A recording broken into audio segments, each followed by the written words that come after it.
meus prezados e queridos irmãos, meus distintos alunos. Nesse momento eu quero cumprimentar a todos com a graça e a paz de nosso Senhor e Salvador Jesus Cristo. Eu dou graças a Deus por mais uma oportunidade que Ele me concede de poder voltar a comunicar com cada um de vocês para postar o comentário de mais uma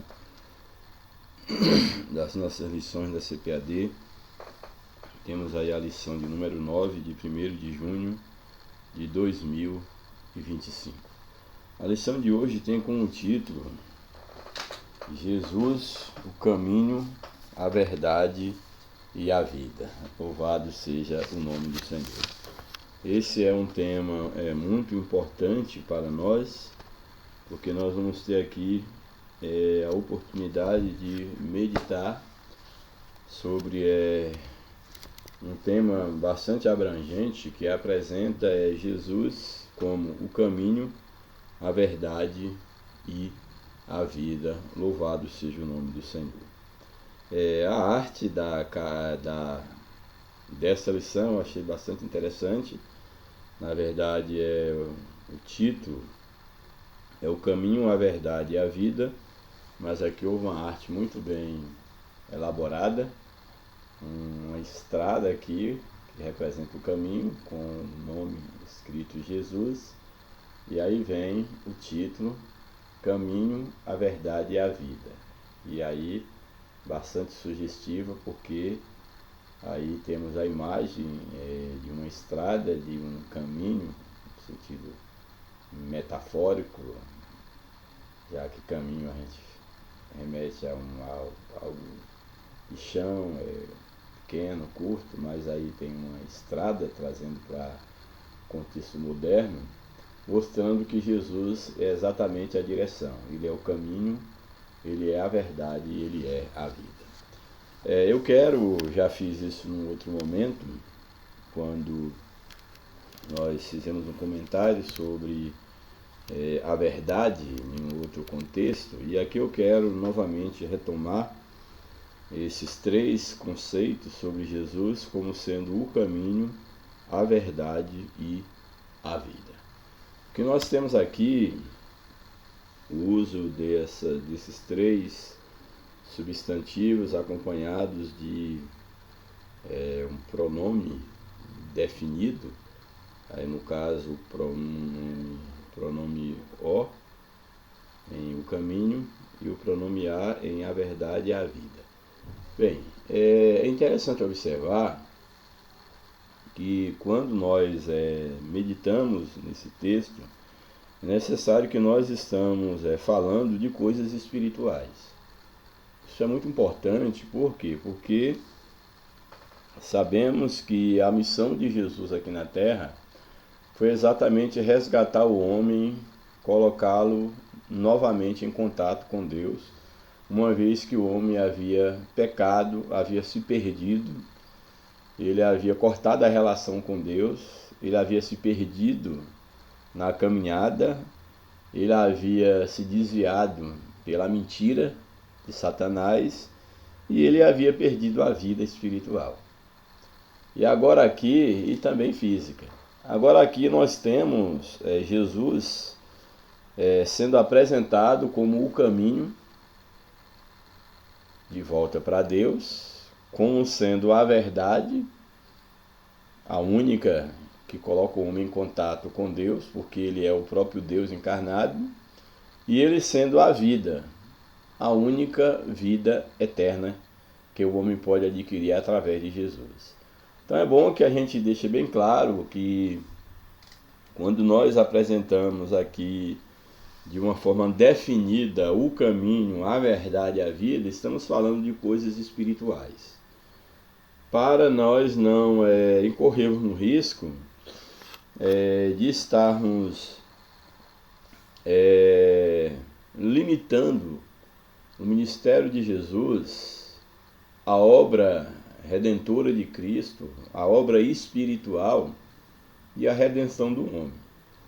Aqui nós não estamos falando de caminho enquanto, se você quer ter sucesso na vida, o único caminho, pelo menos na vida financeira, na vida material, aquilo que diz sucesso aos olhos dos homens. Se você quer ter sucesso na vida, o caminho é Jesus para o sucesso. Não é disso que está se tratando. Se você quer obter o verdadeiro conhecimento científico, o caminho é Jesus. Não é disso que está tratando. Se você quer obter uma saúde plena, o caminho é Jesus. Não é disso que está falando. Jesus, ele pode, na verdade, nos conduzir no caminho para, por exemplo, a prosperidade, para um conhecimento legítimo, verdadeiro, para uma vida abundante, uma vida longa, sim. Mas isso aqui não está falando de coisas materiais. Então eu quero deixar isso bem claro, para que nós não possamos confundir e espiritualizar tudo. Então aqui a Bíblia em si é um livro numa linguagem humana, escrita para o homem, por homens, porém com uma mensagem cujo objetivo final, principal, é exatamente o resgate do homem para Deus. Não é o objetivo da Bíblia, não foi a finalidade de Jesus vir aqui para que o homem tivesse sucesso na vida financeira, para que ele pudesse ter uma vida longa, para que ele pudesse ser inteligente, dominar com facilidade os conhecimentos científicos, etc. Esse não foi o objetivo de Jesus. Ele pode nos dar isso? Pode. É claro, temos que esforçar para obter isso. E em dado momento, como um dom do Espírito, ele pode nos revelar uma verdade que todos não chegam ao conhecimento, se houver um propósito nisso, etc. Mas eu quero deixar bem claro que nós estamos tratando aqui de coisas espirituais. Então Jesus, ele é o caminho, no sentido definido, o único, não é um caminho, é o único caminho que pode levar o homem de volta para Deus. Ele é o caminho.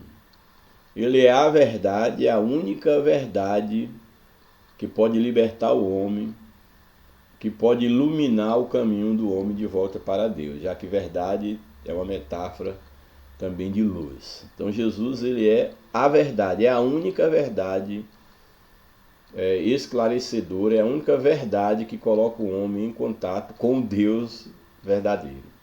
E ele é também a vida, ou seja, ele é a vida eterna. Ele é a fonte de toda a vida existente. Aqui, por mais que alguém tenha saúde, cuide do seu corpo, ele vai morrer. Suponhamos que ele viva com todos os recursos da medicina, com todo o cuidado com o seu corpo, ele viva 100, 120 anos, mas isso é nada diante da vida eterna, diante da eternidade. Então, é bom que deixe bem claro que Jesus, ele é o caminho, ele é a verdade e ele é a vida em termos espirituais, no tocante às coisas espirituais, porque Jesus não veio aqui para realizar uma obra material. Bem, aí o texto áureo da lição, ele está em João capítulo 14, verso 6, e ele vai reaparecer na leitura bíblica em classe, portanto eu só vou lê-lo sem comentá-lo. Ele nos apresenta o seguinte, o texto áureo: disse-lhe Jesus, eu sou o caminho, a verdade e a vida. Ninguém vem ao Pai senão por mim. O texto já claro por si só, falando, nos mostrando que aqui trata de coisas espirituais. A verdade prática da nossa lição nos apresenta o seguinte: a imagem de Jesus Cristo como o caminho, a verdade e a vida, essa imagem, tomando Jesus, usando a metáfora de ser o caminho, a verdade e a vida, reforça a nossa fé e consolida a nossa comunhão com Deus. Então, de posse dessa verdade, de que Jesus, ele é o caminho, ele é a verdade, ele é a vida, esse ensinamento ele reforça a nossa fé, reforça a nossa comunhão com Deus e nos dá a cada dia a convicção de que nós não estamos, de que a nossa fé, a nossa caminhada, o nosso objetivo de vida não está firmado num homem falível, não está firmado numa religião, numa ideologia, não está firmado em nada que um dia possa ruir.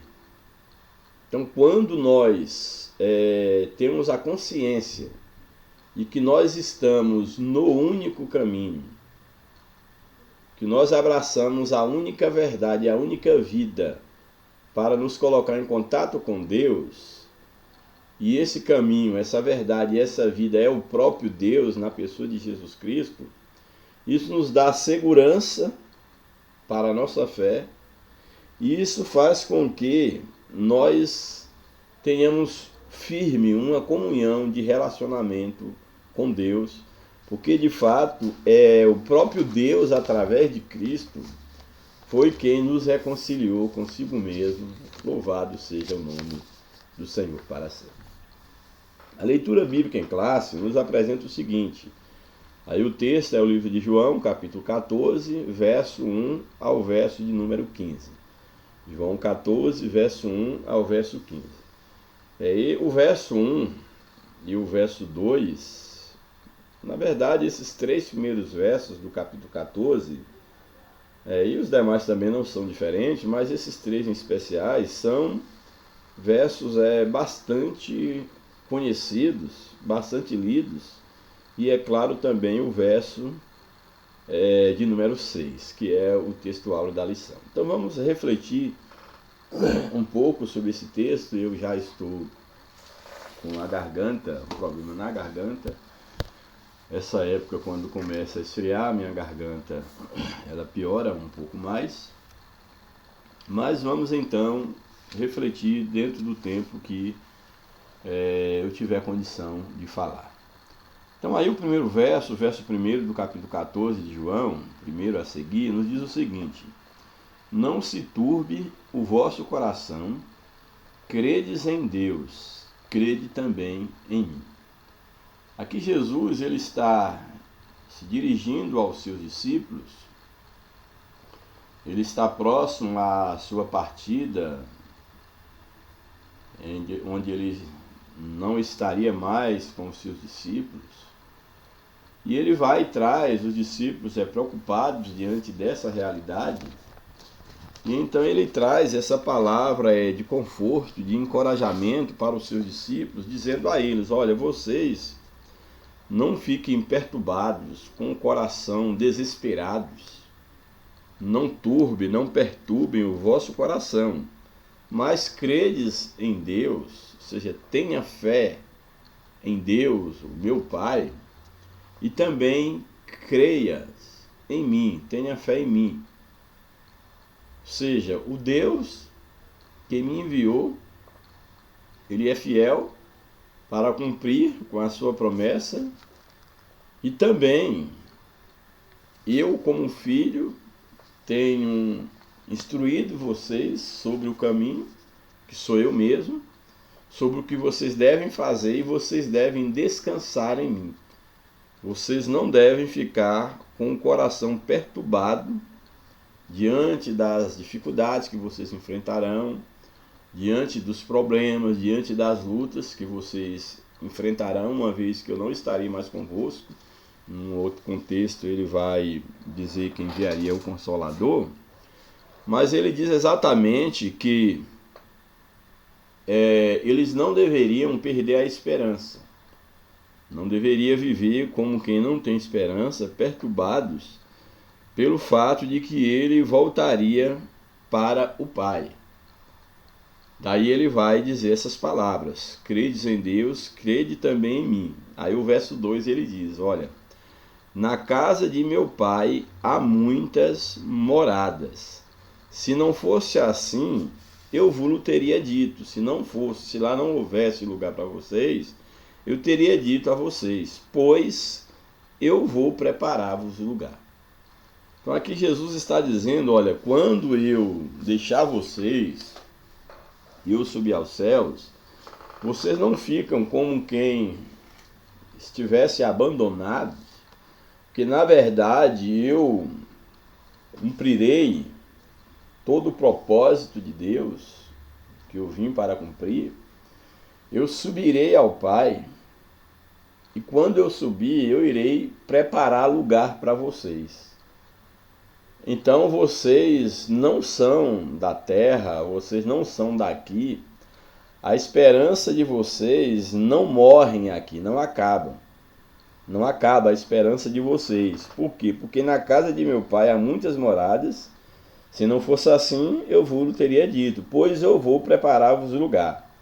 E aí o verso 3, ele diz, e se eu for, eu não gosto muito dessa versão, há versões que diz, e quando eu for, porque a ideia do se, parece como se Jesus tivesse alguma dúvida da possibilidade dele concluir a obra ou não, mas ele foi fiel até o fim.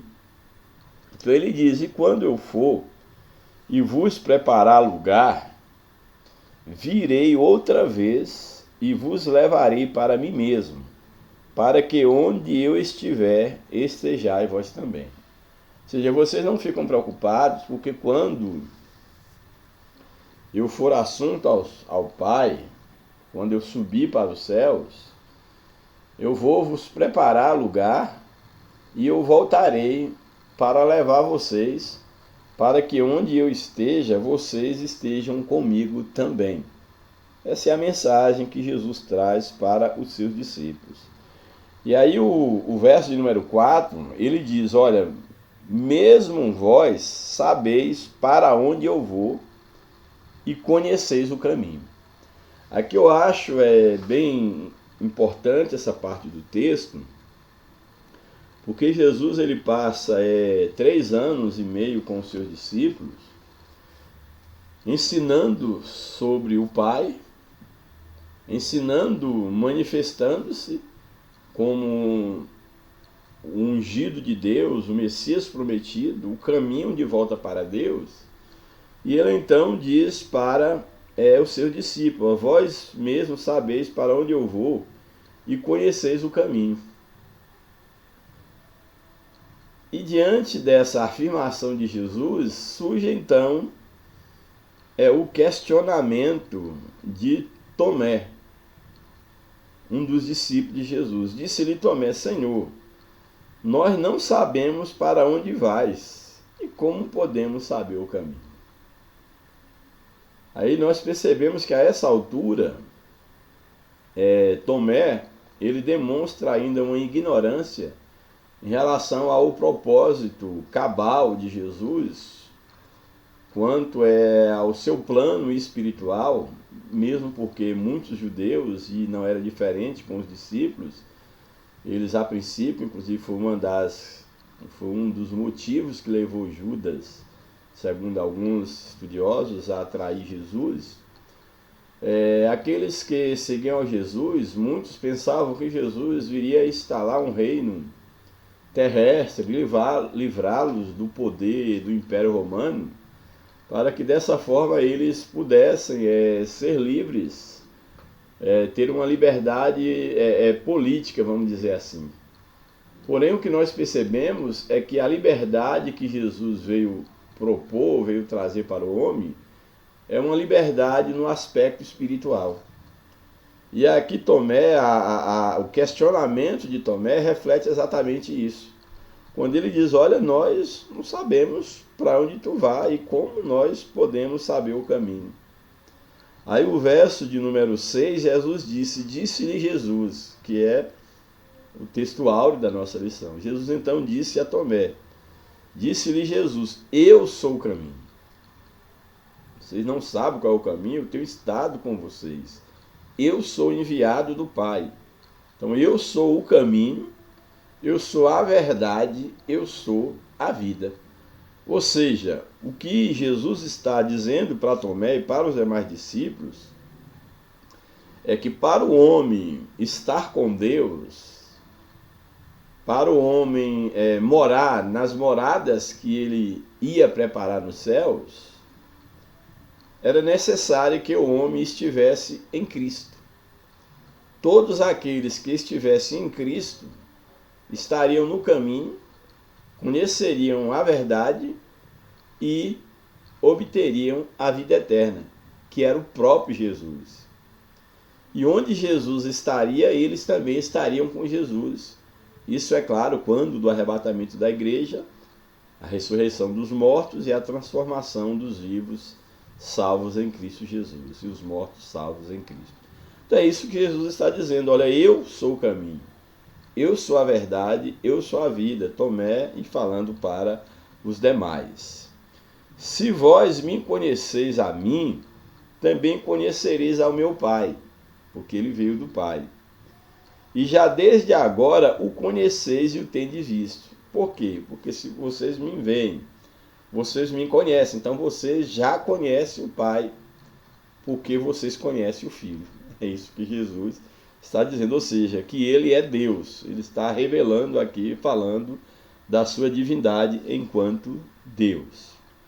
Então, se vós conheceis a mim, também conheceis o Pai, e já desde agora o conheceis e o tendes visto. Verso 8. Disse-lhe Filipe: Senhor, mostra-nos o Pai, o que nos basta. Ainda um outro discípulo não entendeu. Jesus acaba de dizer: se vocês me conhecerem, vocês conhecerão o Pai. Logo, desde já agora, tendes me conhecido e me tendes visto. Aí subentende que ele está dizendo que eu e o Pai somos um. Mas Filipe ainda não entendeu. Disse-lhe Filipe: Senhor, mostra-nos o Pai, que nos basta. Aí o verso 9, Jesus disse: Disse-lhe Jesus: Estou há tanto tempo convosco e não me tendes conhecido, Filipe. É como se o pai estivesse falando na boca do filho: olha, eu estou há tanto tempo com vocês e você ainda pede, mostre-me o Pai. Eu sou o Pai, eu e o Pai somos um. Esse é um dos mistérios da Bíblia, dos mistérios da fé, que é o mistério da Trindade. Então Jesus diz: olha, eu estou há tanto tempo convosco e não me tendes conhecido, Filipe. Quem me vê a mim, vê o Pai. E como dizes tu, mostra-nos o Pai. Eu e o Pai somos um. É o que Jesus está falando. Verso 10. Não crês tu que eu estou no Pai e que o Pai está em mim? Tu não crês nisso não, Filipe? As palavras que eu vos digo, não as digo de mim mesmo, mas o Pai que está em mim, o Pai que está em mim é que faz essas obras. Então o que eu faço, o que eu digo, não é da minha parte, é o próprio Pai que está em mim. Porque eu e o Pai somos um. É isso que ele está dizendo. Credes que eu estou no Pai e o Pai está em mim? Crede em mim, ao menos por causa das mesmas obras. Ou seja, se vocês não creem que eu estou no Pai e que o Pai está em mim, pelo menos observe as obras, se o homem pode fazer as obras que eu faço. Então, se vocês não creem em mim, creem pelo menos que há um poder sobrenatural em mim que revela o Pai. Isso é uma forma, uma exortação que Jesus está dando aos seus discípulos. Louvado seja Deus. Crede em mim que estou no Pai e o Pai em mim. Crede em mim ao menos por causa das minhas obras. Verso 12.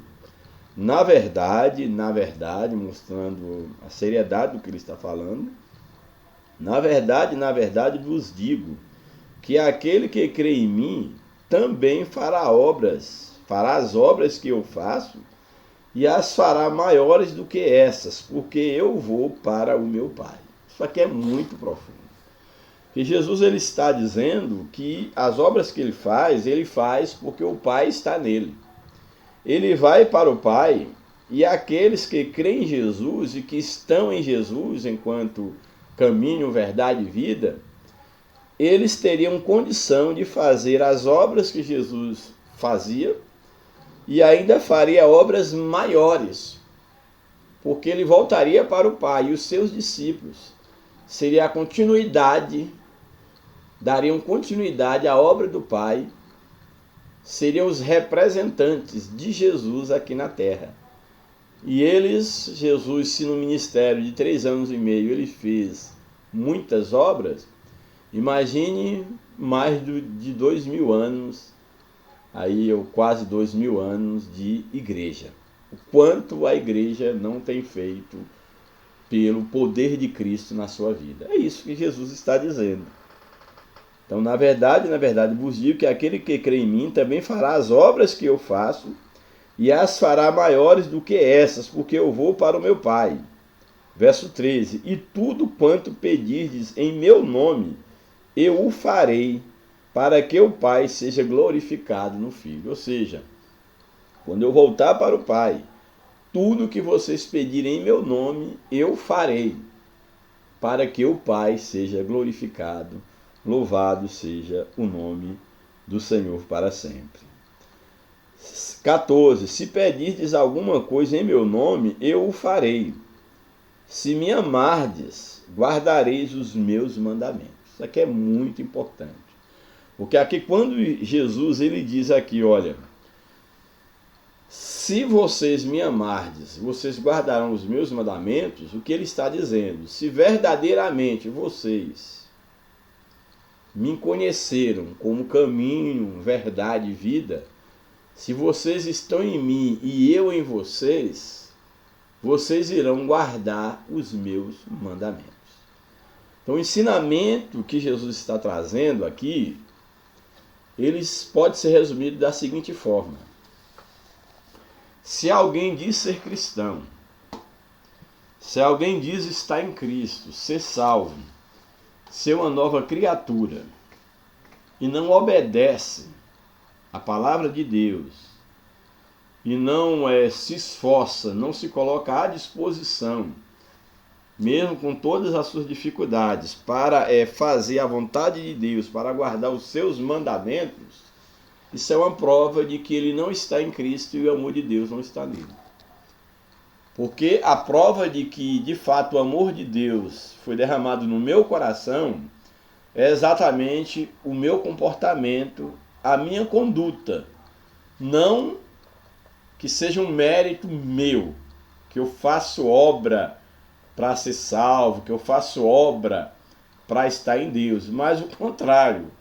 É porque Deus, através de Cristo, está em mim, que é impossível eu não manifestar a luz de Deus na minha vida. Então a ideia aqui do amor, como Jesus coloca, se me amardes, guardareis os meus mandamentos, a ideia aqui não é que você vai guardar para merecer o amor de Deus. Você vai guardar os mandamentos de Cristo para você poder estar em Cristo. É o contrário. É aquele que verdadeiramente está em Cristo, que foi encontrado por Ele, e que Cristo vive nele e Ele em Cristo, ele vai demonstrar o amor de Deus no seu coração através da obediência aos mandamentos, às ordenanças divinas. É isso que Jesus está falando. Louvado seja o seu santo nome para sempre. Bem, eu vou para o comentário da lição, introdução. A expressão eu sou o caminho, a verdade e a vida tem um significado especial para os cristãos em todo o mundo.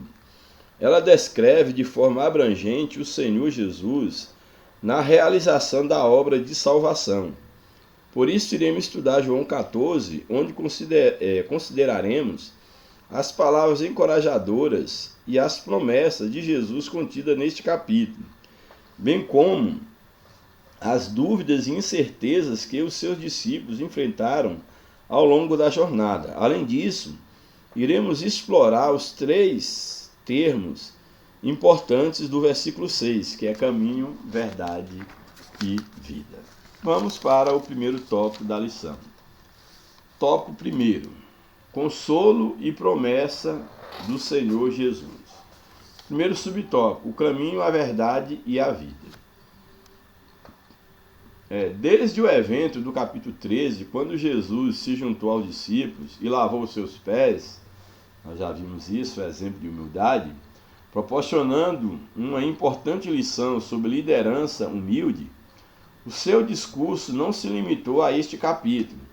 O Senhor fez um discurso de despedida no capítulo 14, que se inicia em João 13:31. Inicia lá e continua no capítulo 14. Nesse discurso, ele confere consolo aos discípulos ao afirmar que após a sua morte, ele estava prestes a morrer, eles não estariam sozinhos. No versículo 4, o Senhor diz que os discípulos sabiam para onde ele ia. No entanto, Tomé respondeu que não sabia e questionou: como podemos saber o caminho? Por isso, Jesus esclarece que ele é o caminho, ele é a verdade e ele é a vida, e que ninguém pode chegar ao Pai senão por ele. Então é interessante que quando ele diz eu sou o caminho, a verdade e a vida, e ninguém vem ao Pai a não ser por mim, isso é bem significativo. Por quê? Porque não há nenhuma possibilidade de alguém aproximar-se de Deus senão através de Jesus Cristo.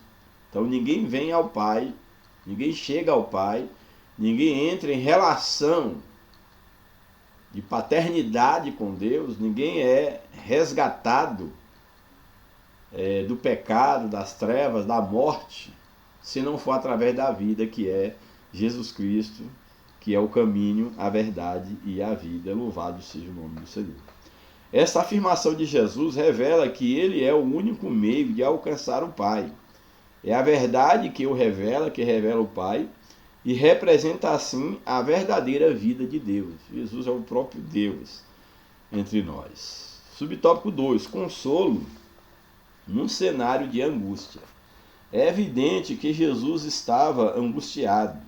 O nosso Senhor tinha plena consciência de que estava aproximando-se a hora da sua entrega nas mãos dos homens. Enquanto homem, é claro que isso o abatia. Sabia que estava prestes a ser entregue na mão dos pecadores. Em breve ele seria crucificado, seria morto e sepultado. Contudo, surpreendentemente, mesmo nesse contexto de dor, Jesus dirige aos seus discípulos com o intuito de confortá-los. Seja, amou até o fim. Então Jesus, mesmo diante da realidade da morte, ele traz um consolo para os seus seguidores, afirmando para eles que eles não ficariam sozinhos e que ele em breve voltaria para buscá-los. Apesar da intensa pressão emocional e espiritual que enfrentava, ele, Jesus, revela que o sofrimento pelo qual iria passar traria bem para todos. O castigo que nos trouxe a paz estava sobre ele. Jesus foi castigado para que nós fôssemos libertos. Louvado seja o nome de Jesus. Assim sendo, aquilo que parecia uma derrota era, na verdade, uma vitória. Um fim trágico transformava-se num glorioso começo de uma vida eterna totalmente assegurada, porque uma vez Jesus morrendo, ressuscitando, a obra estaria completa. A salvação dos seus estaria assegurada. Embora doloroso e angustiante, o caminho a seguir apontava para um cenário glorioso. Louvado seja o nome do Senhor para sempre. Subtópico 3. Uma promessa gloriosa. Jesus declarou que o caminho de Deus leva às moradas celestiais, preparada para os seus seguidores. A expressão casa de meu Pai refere-se ao céu, um lugar com muitas habitações para os fiéis em Cristo. Essa realidade futura proporciona uma esperança gloriosa para os santos. A Igreja de Cristo vive na expectativa do retorno do Senhor. Apesar dos tempos trabalhosos pelos quais passamos, a promessa do arrebatamento da Igreja alegra e anima o coração dos fiéis. Nesse sentido, podemos já experienciar um pouco do que nos aguarda nos céus. Assim será que seremos convocados por Jesus para nos reunirmos no maravilhoso encontro com Ele no céu. Louvado seja Deus. E sabemos que o que está reservado para os que servem a Deus, a Bíblia fala sobre séculos vindouros, sobre um novo céus e uma nova terra. Louvado seja o nome do Senhor. E é importante observarmos que Jesus, quando ressuscitou, ele ressuscitou com aquele corpo, com aquela aparência, aquele corpo, um corpo físico, visível, palpável, inclusive ele se alimentou, porém agora é um corpo imortal, coberto de glória. E nós teremos um corpo semelhante ao corpo da ressurreição de Jesus. E a ideia de ter um corpo faz todo sentido, porque a Bíblia diz que Deus, ele preparará um novo céus e uma nova terra. O que dá a entender que céus e terra terão a mesma lei, uma mesma grei. E nós poderemos transitar entre os céus e a terra. Então, se não tivéssemos um corpo, se não houvesse a possibilidade de um corpo mesmo, só que glorificado, não faria muito sentido a ideia da nova terra. Então nós seremos cidadãos dos céus e da terra, da nova terra. Louvado seja o nome de Jesus para sempre. O tópico de número 2, dúvidas, incertezas, enganos no caminho com Cristo. A dúvida de Tomé. Primeiro eu quero deixar assim bem claro que existe duas classes de dúvida. Existe a dúvida considerada pela palavra de Deus como um pecado, que é você duvidar no sentido de não crer em Deus, no sentido de não crer no poder de Deus como sendo todo suficiente, como sendo o único meio para a salvação. Seria a falta de fé, nesse sentido, fé mesmo na existência e na providência do próprio Deus. Isso é um pecado, é como as ondas do mar, aquele que duvida não tem firmeza. Mas existe uma classe de dúvida que é a dúvida legítima. O que é uma dúvida legítima? Uma dúvida séria. São aquelas dúvidas que vêm à nossa mente em decorrência do nosso desejo de entender, mas que somos limitados. E essas dúvidas nós não podemos evitar.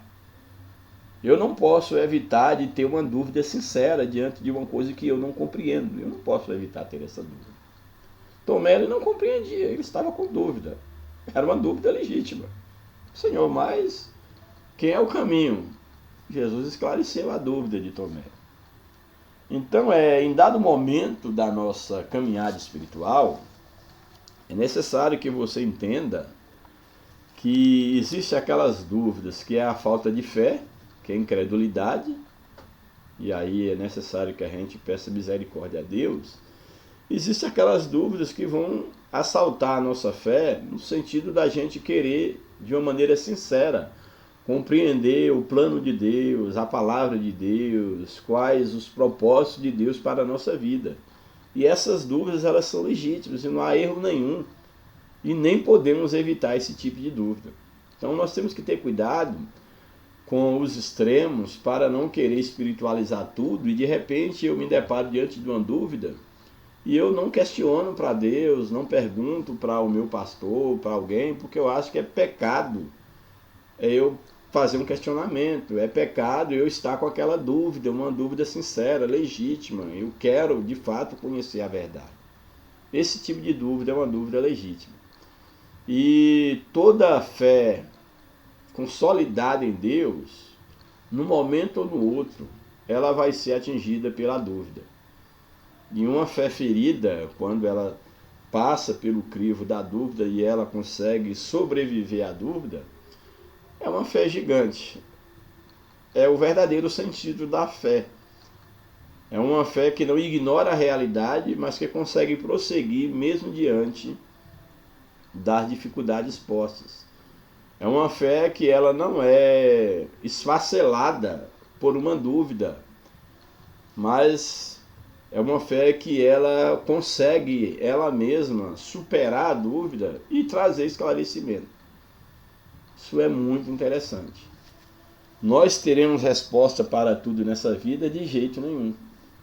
E aí, pela fé, nós temos que entender aquilo que é do campo da nossa possibilidade de conhecimento e aquilo que não é do campo, porque aquilo que que o logos humano não responde, o logos divino responde, que é exatamente o próprio Cristo. Então tem coisas que a graça de Deus nos basta, ela nos satisfaz. Nós não precisamos do esclarecimento meramente humano para crer em determinadas coisas do âmbito da fé, como por exemplo a Trindade, a encarnação de Cristo. Eu não preciso racionalizar como isso é possível, eu não preciso disso. A fé simplesmente é automática. A fé me faz enxergar um Deus todo-poderoso que teve o poder de nos criar e para ele o poder de se tornar carne. Isso para ele é o mínimo. Bem, então, a dúvida de Tomé. No versículo 5, encontra-se a incerteza do discípulo Tomé. Como podemos saber o caminho? Nesse evangelho, Tomé é retratado como um discípulo fiel, corajoso, que tinha um profundo amor por Jesus e teve a coragem de manifestar suas dúvidas. É o que eu acho interessante. Muitas pessoas estão cheias de dúvidas na caminhada espiritual, não perguntam para Deus, não perguntam para a sua liderança, mesmo porque a maioria das lideranças, a própria religião, ela já tenta infundir na cabeça das pessoas que elas não podem ter dúvida, porque quem duvida, a dúvida é coisa do diabo, mas é uma dúvida legítima, ela é legítima. Você não pode evitar. Este episódio ilustra que durante a nossa caminhada com Cristo não é incomum que surjam dúvidas. Contudo, assim como Tomé recebeu de Jesus a resposta, qual foi? Eu sou o caminho, a verdade e a vida, também nós podemos ouvir estas palavras. Ou seja, Jesus, ele pode se revelar a nós por meio da sua palavra. Tudo que nós precisamos está na palavra de Deus. Ele pode falar ao nosso espírito, como ele pode usar alguém que tenha recebido dele um esclarecimento maior para nos orientar perante as nossas dúvidas. E o próprio Espírito Santo, Jesus disse que ele estaria conosco e nos ensinaria todas as coisas. Louvado seja o nome do Senhor. Subtópico 2. As incertezas de Pedro e Filipe. O Evangelho de João revela que Pedro não compreendia totalmente sobre o lugar que Jesus mencionava para onde estava indo. No capítulo seguinte, Filipe pede a Cristo que ele mostre o Pai. É notável que, tal como Tomé, Pedro e Filipe ainda não tinham as suas questões esclarecidas por Jesus. Eles ainda tinham dúvida. E ainda bem que eles perguntaram. Se eles não tivessem exposto as suas dúvidas, quem sabe nós não teríamos essa resposta de Jesus.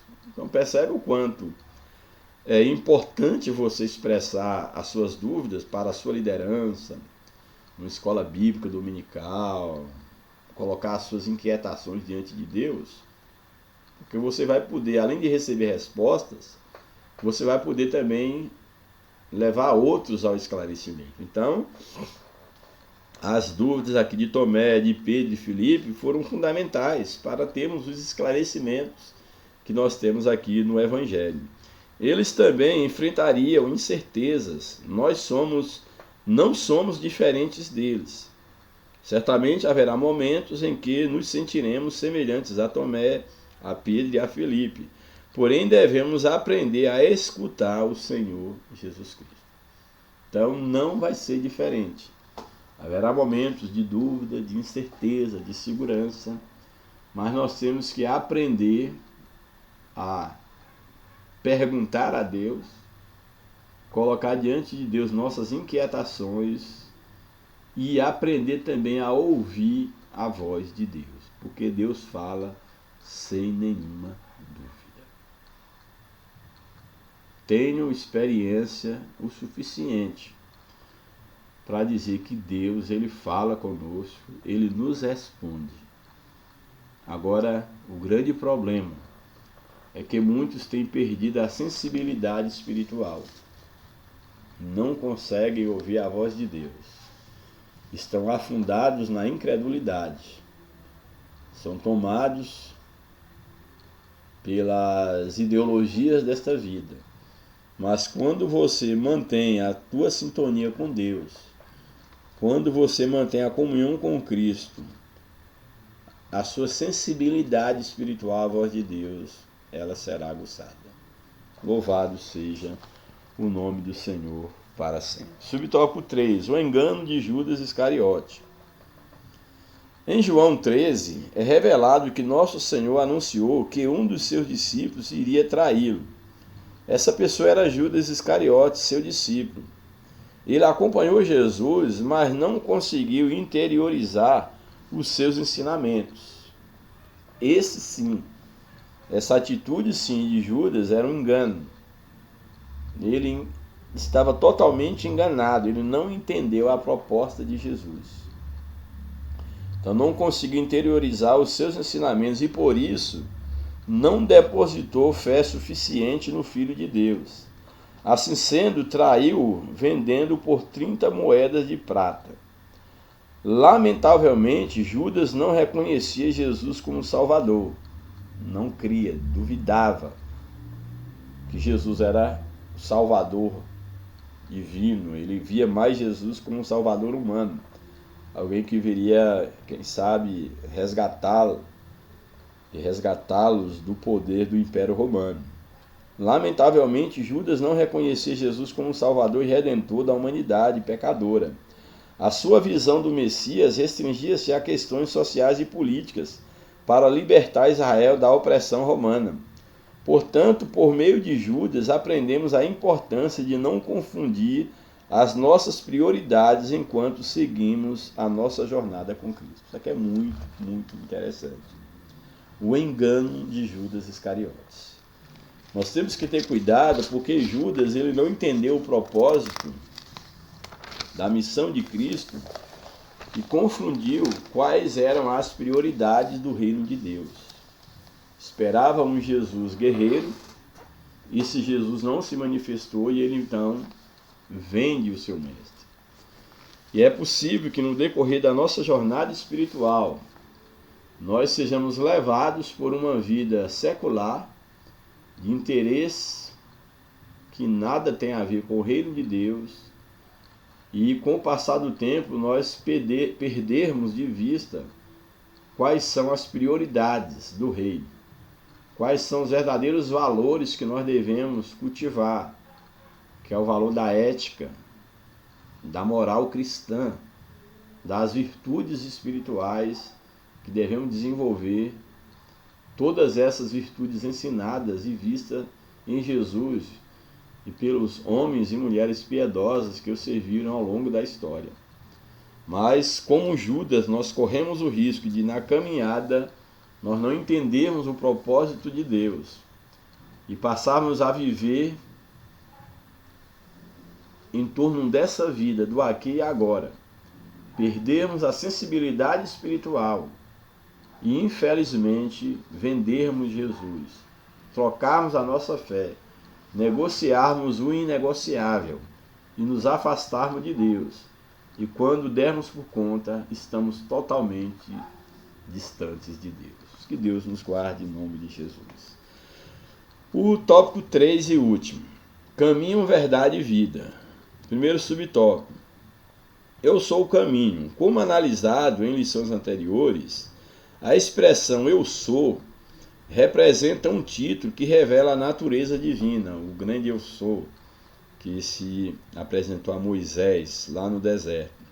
Assim, quando nosso Senhor afirma eu sou o caminho, está declarando que ele é o acesso singular, único, exclusivo ao Pai. Portanto, Não é possível conhecer a Deus e ter comunhão com Ele fora de Jesus. Não é possível. Religião não faz isso, padre não faz isso, pastor não faz isso, bispo não faz, nenhum outro ser. É impossível o homem conhecer Deus estando fora de Jesus. Louvado seja o seu nome para sempre. Ninguém pode chegar a Deus senão mediante o seu Filho. O pronome eu, presente nessa expressão, indica que não somos salvos por princípios ou forças espirituais, princípios ou alguma coisa que nós façamos ou alguém possa fazer por nós, mas sim por uma pessoa chamada Jesus. Não é um anjo, não é uma entidade, é o próprio Jesus. Essa pessoa tem nome, é Jesus. É o único ser que nos coloca em contato com Deus. Uma pessoa chamada Jesus, que ilumina aqueles que se encontram nas trevas. Por meio da sua obra redentora no Calvário, foi aberto um novo e vivo caminho para nos guiar até Deus. Ele é o único mediador entre Deus e os homens.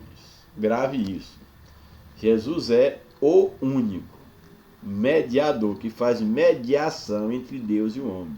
Ele é a ponte que liga o homem a Deus. Louvado seja o seu nome para sempre. Subtópico 2. Eu sou a verdade. Jesus não é apenas uma parte ou uma fração da verdade, mas sim toda a verdade em si mesma, no tocante ao conhecimento de Deus. É bom que se faça essa observação. De forma clara, o Evangelho de João realça que a verdade suprema se revelou através da encarnação do Senhor Jesus Cristo.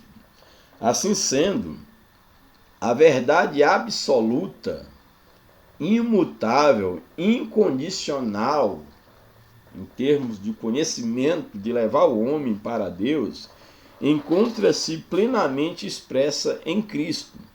Portanto, Jesus personifica a verdade que os seres humanos necessitam conhecer, uma verdade que se opõe à mentira da religião, das ideologias, das filosofias vãs e derruba as falsidades do presente mundo.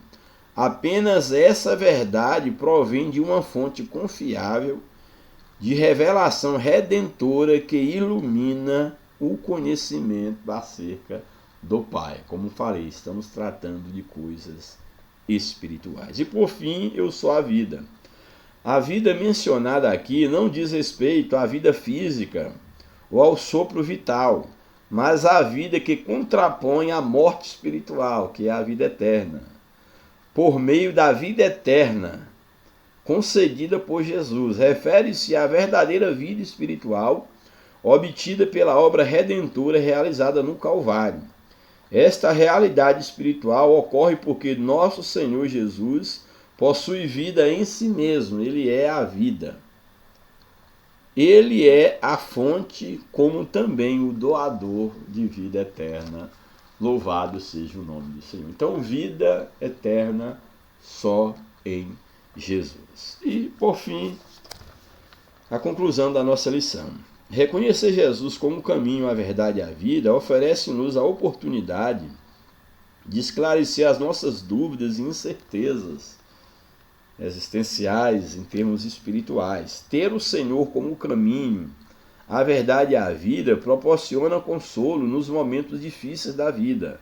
Através dele podemos conhecer a Deus, experimentar a verdadeira liberdade e estar reconciliados em comunhão com Ele.